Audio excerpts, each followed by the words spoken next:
আপনাদের সামনে কিছু কথা নিয়ে আমি জাহানারা খাতুন হাজির হলাম। কথাগুলো কেমন লাগবে জানি না, তবে কথাগুলো আমার কাছে অনেক গুরুত্বপূর্ণ, আপনার কাছে গুরুত্বপূর্ণ নাও হতে পারে। হাই এভরিওয়ান, আসসালামু আলাইকুম। সবাই কেমন আছেন? আশা করছি আপনারা সবাই ভালো আছেন।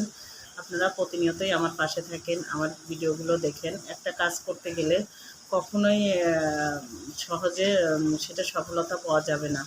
বিশেষ করে পেজের কাজ করতে গেলে আপনি শুধু ছবি আপলোড দিয়ে, ভিডিও আপলোড দিয়ে পেজকে গ্রো করানো যাবে না। মাঝে মাঝে লাইভে আসতে হয়, এবং লাইভে আসলে আপনারা সুন্দর সুন্দর কমেন্ট করেন এবং লাইভটাকে প্রাণবন্ত করে তোলেন, খুব ভালো লাগে। কিন্তু মাঝে মাঝে যারা আবোল তাবোল কমেন্ট করেন, তাদের উদ্দেশ্যে বলছি, এটা একটা পাবলিক প্লেস বা পরিবেশ। এই লাইভটা শুধু আমার আপনার ভিতরে সীমাবদ্ধ নয়, এই লাইভটা দেশ বিদেশেও অনেক জায়গায় ছড়িয়ে যায়, অনেকেই দেখে। তাই আমরা কমেন্টের ব্যাপারে সচেতনতা হব। আবোল তাবোল কমেন্ট কখনোই কাউকে করব না। একটা কমেন্ট কিন্তু ভালো মানুষের পরিচয় বহন করে, আর একটা খারাপ কমেন্টও আপনি কোন ধরনের মানুষ সেটাও মানুষ জেনে যায়। আশা করছি আমার কথাগুলো অনেকেই নেগেটিভ মাইন্ডে নেবেন, অনেকেই পজিটিভ মাইন্ডে নেবেন। আশা করছি সবাই ভালো করে বুঝতে পারছেন। তাই আমরা সবাই কমেন্টের ব্যাপারে সচেতনতা হব।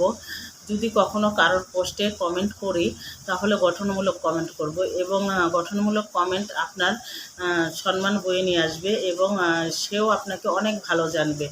অনলাইনে যে একটা খারাপ জায়গা তা না, আমরা বাস্তব মানুষগুলাই অনলাইন পেজ বা আইডি খুলি এবং সেটা নিয়ে কাজ করি।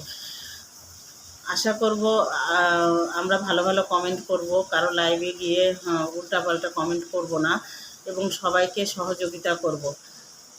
আপনার একটা কমেন্ট অনেকের অনেক উপকারে আসতে পারে। কারণ একটা পেজ গ্রো করতে গেলে অনেক পরিশ্রম করতে হয়, দিন রাত 24 ঘন্টা এই মোবাইলে লেগে থাকতে হয়। এটা একটা চাকরির মতো। হ্যাঁ, আপনারা হয়তো ভাবেন যে কি করছে, আসলেই না, এটা চাকরির থেকে অনেক বড় কিছু। জীবনে সফলতা আসবে কি আসবে না সেটা আল্লাহ পাকই ভালো জানে, আল্লাহ মালিক, আমরা মালিক না। তারপরেও আমরা পরিশ্রম করে যাই, বিশেষ করে আমি পরিশ্রম করে যাচ্ছি। জানি না কি হবে, সবাই দোয়া করবেন যেন ভালো একটা কিছু করতে পারি। সবার দোয়া চাই সবসময়, সবাইকে নিয়ে পথ চলতে চাই। আমার ব্যাকগ্রাউন্ডে যারা সাপোর্ট করে যাচ্ছেন তাদের জন্য অন্তরের অন্তরস্থল থেকে সবসময় দোয়া এবং ভালোবাসা থাকবে। আপনারা সবাই ভালো থাকবেন, সুস্থ থাকবেন। আপনাদের জন্য অনেক অনেক শুভকামনা রইল। আল্লাহ হাফেজ।